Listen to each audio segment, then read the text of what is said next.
नमस्कार, मैं हूं आपके साथ में भूपेंद्र सिंह और आप रिपब्लिक सागर मीडिया के साथ में हैं। एक नजर सागर जिले की कुछ बड़ी खबरों पर, लेकिन उससे पहले हमारे चैनल को सब्सक्राइब जरूर करें। सागर में देवरी थाना क्षेत्र के ग्राम खतौला में महिला के संदेहास्पद सुसाइड के मामले में पुलिस ने खुलासा कर दिया है। मृतका की उसके ही पति ने रस्सी से गला दबाकर हत्या की थी। पुलिस से बचने और गुमराह करने के लिए सबको बेडरूम के ही फांसी के फंदे पर लटका दिया गया था। पुलिस ने आरोपी पति को गिरफ्तार कर लिया है। पुलिस के अनुसार 11 जून को रीना पति रामू पांडे उम्र 28 साल निवासी ग्राम खतौला को देवरी स्वास्थ्य केंद्र में मृत अवस्था में लाया गया था। मृतका की मौत का कारण फंदा लगाकर आत्महत्या करना बताया गया था। मामले में पुलिस ने सबका पंचनामा बनाया और पोस्टमार्टम कराया। पोस्टमार्टम रिपोर्ट और माई के पक्ष के बयानों के आधार पर पुलिस ने आरोपी पति बिंदेश उर्फ रामू पिता बलराम पांडे उम्र 36 वर्ष निवासी खतौला के खिलाफ हत्या समेत अन्य धारा में प्रकरण दर्ज कर जांच में लिया है। बयानों के बाद पुलिस ने आरोपी की तलाश शुरू की थी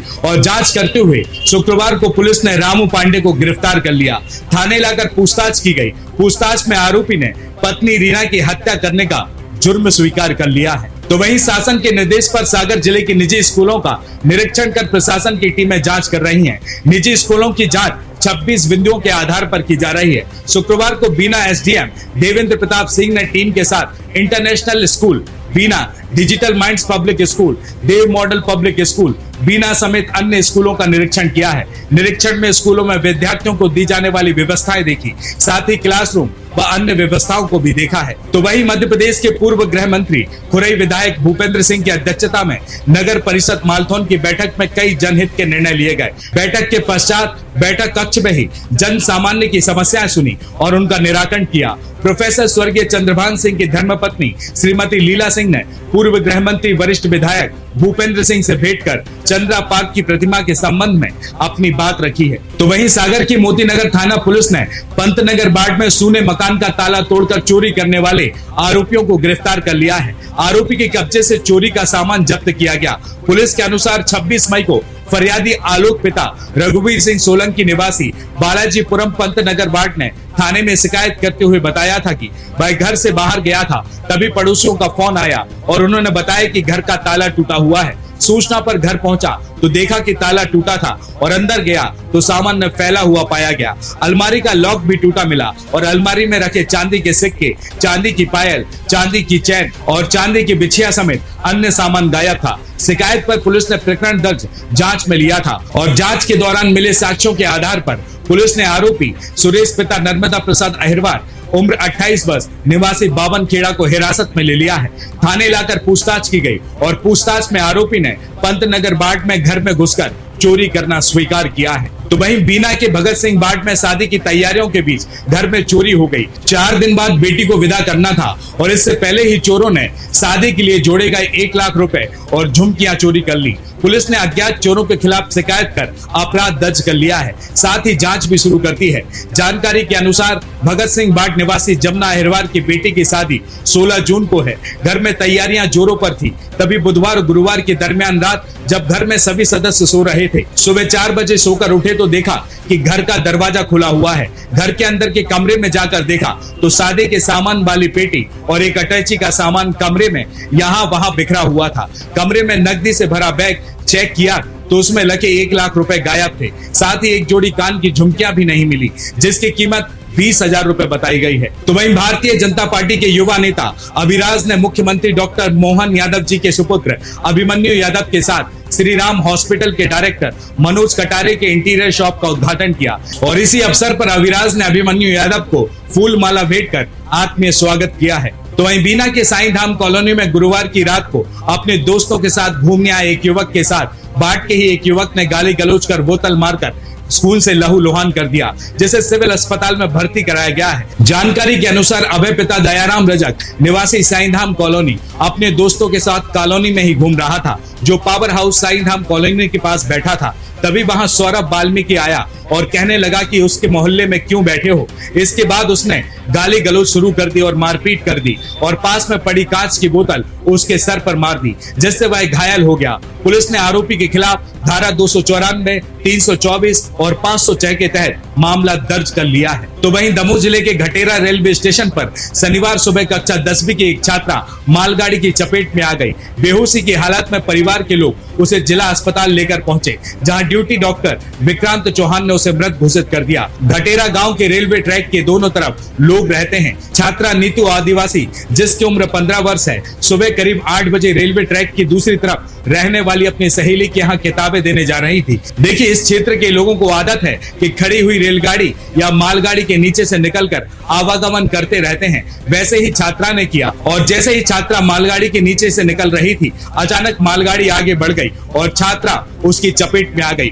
और जब परिवार के लोगों को इसकी खबर मिली तो वह स्टेशन पहुंच गए। उस समय छात्रा बेहोशी की हालत में थी। परिजन उसे अस्पताल लेकर पहुंचे, जहां डॉक्टरों ने उसे मृत घोषित कर दिया। तो वहीं उत्तराखंड के बद्रीनाथ हाईवे पर टेम्पो ट्रैक्टर बेकाबू होकर अलकनंदा नदी में गिर गए। हादसे में 10 पर्यटकों की मौत हो गई, जबकि 13 घायल हैं। 7 गंभीर घायलों को हेलीकॉप्टर से एयरलिफ्ट करके ऋषिकेश एम्स ले जाया गया। टेम्पो ट्रेवल में 23 यात्री सवार थे। सभी बद्रीनाथ दर्शन के लिए जा रहे थे। पर्यटक नोएडा और दिल्ली के हैं। तो वहीं नदी में अभी सर्चिंग भी जारी है। तो वहीं स्थानीय लोग, SDRF, फायर सर्विस, जिला आपदा प्रबंधन और जल पुलिस की टीम रेस्क्यू ऑपरेशन चला रही है। पुलिस ने बताया कि ट्रेवलर हरियाणा नंबर की है। दिल्ली NCR में रहने वाले पर्यटकों ने इसकी बुकिंग कराई थी। शुक्रवार शाम को वह दिल्ली से रवाना हुए और रात भर सफर किया। मृतकों की अभी शिनाख्त नहीं हो पाई है। फिलहाल प्रशासन का फोकस सर्चिंग और घायलों को बेहतर इलाज उपलब्ध कराने पर है। तो वहीं छत्तीसगढ़ महाराष्ट्र राज्य की सीमा पर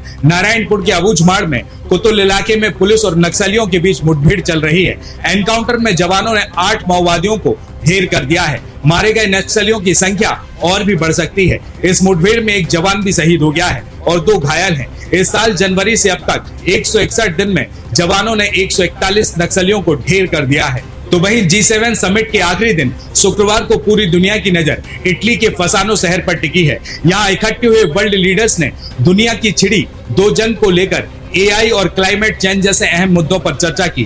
भारत के लिए यह समिट इसलिए भी खास है क्योंकि नरेंद्र मोदी तीसरी बार देश के प्रधानमंत्री बनने के बाद पहले विदेश दौरे पर गए हैं। G7 के आउटरीच सेशन से प्रधानमंत्री मोदी ने कई देशों के नेताओं से मुलाकात की। इनमें इटली के प्रधानमंत्री जॉर्जिया मेलोनी से लेकर कनाडा के प्रधानमंत्री जस्टिन ट्रूडो तक शामिल हैं। और इसी दौरान प्रधानमंत्री नरेंद्र मोदी और बाकी वर्ल्ड लीडर से मुलाकात और बैठकों के कई खास मोमेंट्स भी सामने आए। वहीं मध्य प्रदेश के शहडोल जिले में 108 एम्बुलेंस से नशीले इंजेक्शन की तस्करी का मामला भी सामने आया है। पुलिस ने इस मामले में 4 आरोपियों को गिरफ्तार किया है। आरोपी नशीले इंजेक्शन को भोपाल से ट्रेन के जरिए पड़ोस के जिले उमरिया लेकर आए थे। इसके बाद यहां से एम्बुलेंस से शहडोल ले जा रहे थे। बताया जा रहा है कि आरोपी ने पुलिस की आंख में धूल झोंकने के लिए बेहद शातिर तरीका अपनाया है। शहडोल जिले के अतिरिक्त पुलिस अधीक्षक अभिषेक दीवान ने इस मामले की पुष्टि करते हुए बताया कि एम्बुलेंस के जरिए नशे की तस्करी करने वाले 4 लोगों को गिरफ्तार कर लिया गया है। एम्बुलेंस से कुल 255 नग इंजेक्शन बरामद किए गए हैं। नशीले इंजेक्शन के साथ 108 सेवा की एम्बुलेंस भी जब्त कर ली गई है। बता दें कि शहडोल जिले में नशे का कारोबार करने वाले 7 लोगों के नए कारनामे सामने आ रहे हैं। अब नशे के सौदागर मरीज को ले जाने वाली एम्बुलेंस के जरिए नशीले इंजेक्शनों की तस्करी भी करने लगे हैं। तो वहीं बिहार के कैमूर में शनिवार को बड़ी संख्या में महिला खाता खुलवाने के लिए ग्राहक सेवा केंद्र सेंटर पर पहुंच गई और जब उनसे इसका कारण पूछा गया तो महिलाओं ने कहा कि उन्हें बताया गया है कि अकाउंट में 1 लाख रुपए दिए जा रहे हैं, इसके लिए हम लोग भी अकाउंट खुलवाने पहुंचे हैं। दरअसल कांग्रेस नेता राहुल गांधी ने चुनाव के दौरान सभाओं में कहा था कि भाजपा वाले 22 अरबपति बना रहे हैं, हम करोड़ों लखपति बनाएंगे। हर परिवार से एक महिला चुनी जाएगी और उन करोड़ों महिलाओं के खाते में 1 लाख रुपए भेजे जाएंगे, यानी कि हर महीने 8,500 रुपए खाते में खटाखट और टकाटक भेजे जाएंगे। मोहनिया प्रखंड स्थित बैंक में CMC सेंटर पर खाता खुलवाने कई महिलाएं एक साथ पहुंची थी। महिलाओं की भारी भीड़ देख पुलिस पहुंची और पुलिस ने महिलाओं को बड़ी मुश्किल से समझाकर घर भेज दिया। इस दौरान कई महिला जाने से साफ मना कर रही थी। तो वहीं गाजियाबाद की टॉनिका सिटी इंडस्ट्रियल एरिया में शनिवार सुबह 1 बजे केमिकल फैक्ट्री में आग लग गई। फैक्ट्री में रुक कर केमिकल के ड्रमों में ब्लास्ट हो रहा था। पास की 2 और फैक्ट्रियां आग की चपेट में आ गई। पुलिस ने आसपास आसपास की 12 फैक्ट्रियों को खाली करवा दिया है।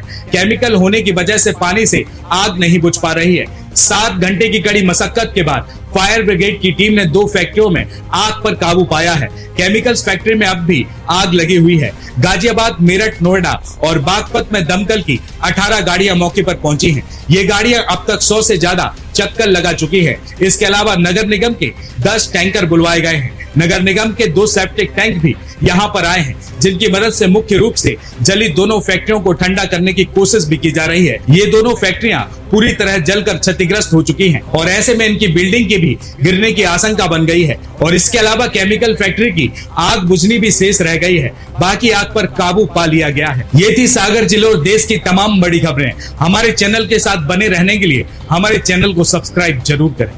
नमस्कार।